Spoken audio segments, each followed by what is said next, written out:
questions about what should I do with my website? And as you may or may not know, I used to build websites for a living before PivotGround.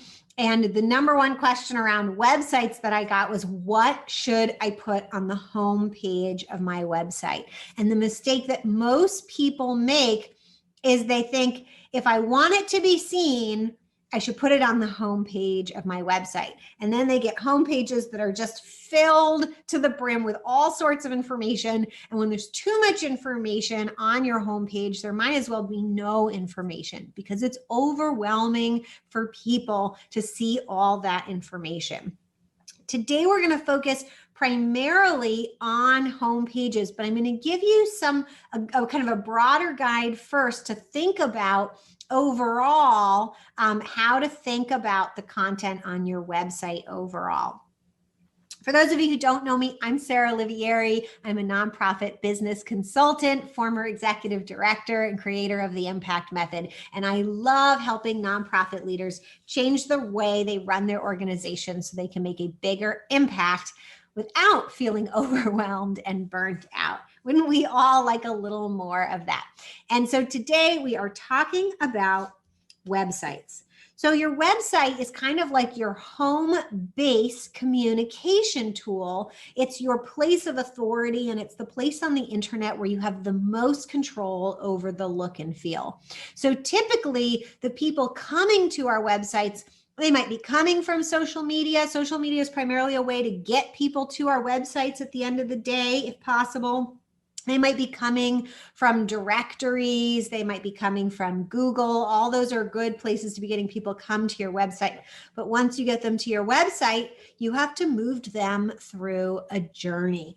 And there's kind of 3 phases of questions of this journey, right? And especially we might be talking about donors, potential donors, and donors. We want those donors to come in, learn about us, and eventually make a donation, and an even bigger donation over time. We're probably also, many of us, using our websites for clients. We want those clients to come in. Oftentimes it's a question of making them feel safe and secure so that they take action, get the help that they need, or get, the experience that you're trying to offer for them. So we're going to talk about both as we talk about them. So the first thing we want to think about is our homepage. And the homepage is really answering this question. Is this worth my attention? And I want you to think of your homepage as really only serving 2 purposes. Its purpose is to have a little bit of navigation at the top, and you can have a lot at the bottom so that returning visitors can quickly go find what they're looking for, right? The rest of your homepage is really just for new people who come to your site and are asking, is this worth my attention? And we're going to go deep into how to make sure that you're addressing this question well in this training and while we assess your websites. If the answer to this question is yes, then they will be prepared to take a low risk action or a micro commitment. What is a low risk action? It could be scheduling a call with somebody, or maybe that's too much. It could be signing up to receive some information so they're ready to risk giving you their email address. Maybe you'll spam them, but hopefully you won't. And it's pretty easy for people to unsubscribe these days. So they might give you their email address in exchange for a resource.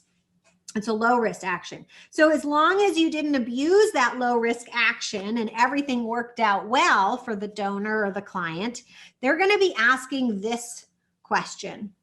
Is this organization, is this worth my trust? I know my camera doesn't want to focus that well. Is this worth my trust? And if they can answer this question with yes, then they're going to be ready to take a medium risk action, that might be make a small donation or, like $25 donation, maybe $5 donation. It might be something else. Maybe if they're a potential client, it could be they might be willing to show up for an initial consultation. If all that goes well and they still trust you after that, then they're ready to ask this question.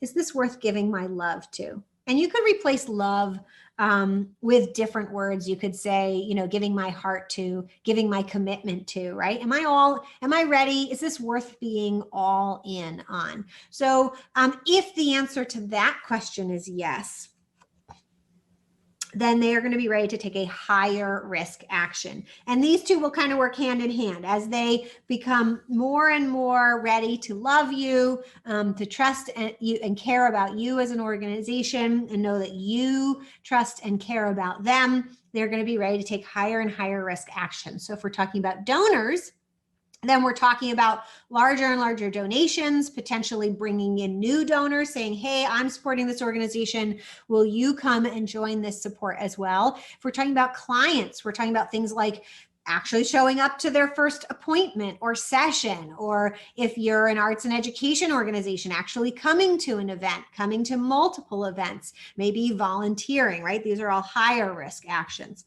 So on your homepage, we're just starting that journey and answering the question, is this worth my attention? And providing the low risk action. So we're thinking about these three things that we're breaking this, is this worth my attention, down into 2 steps, and we're spoon feeding the low risk action to people. So the first thing people are going to ask is, do I belong here? We are very sensitive as people to being in the wrong place. So give me a hands or a yes.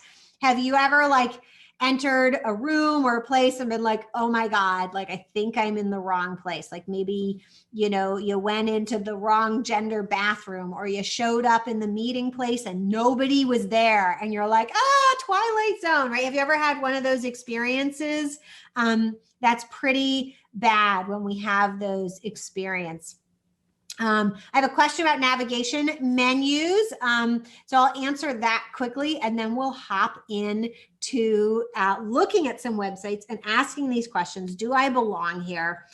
What do I get, right? People have to feel safe enough that they don't need to click away quickly before they're ready to think about, well, what's in it for me? And that is what everybody's asking.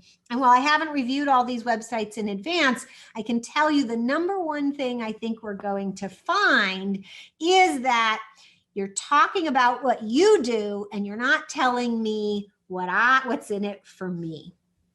So, but the question here is, would love to know my philosophy of navigation menus. Whenever stakeholders don't want on the homepage, they want crammed into a navigation menu.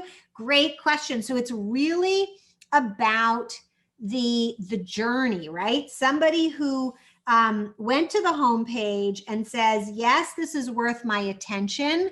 The simple low risk action micro commitment might be as small as, I'm committed to reading some more on your webpage. And then you do want to make sure that your navigation menus facilitate a learning journey for someone who's fairly new to your organization, as well as easy to find information for someone who's very familiar and is coming back for something specific. I think it works really well to think of your top navigation, if you've got a lot of things, is that journey for new people and the returning people. You can have one of those bottom of the page navigation menu that's filled with everything, just organize it clearly and people can go looking for exactly what they want. You can also have a search bar option for those people who know what they're looking for. And as far as organizing content that might only be specific to specific stakeholders, that's probably bigger than we can address today, Michael, but I'd be happy to hop on a call with you one-on-one, or we can have another micro training in the future around, how to think about the organization of the rest of your website. So without further ado, let's dive in and look at some websites.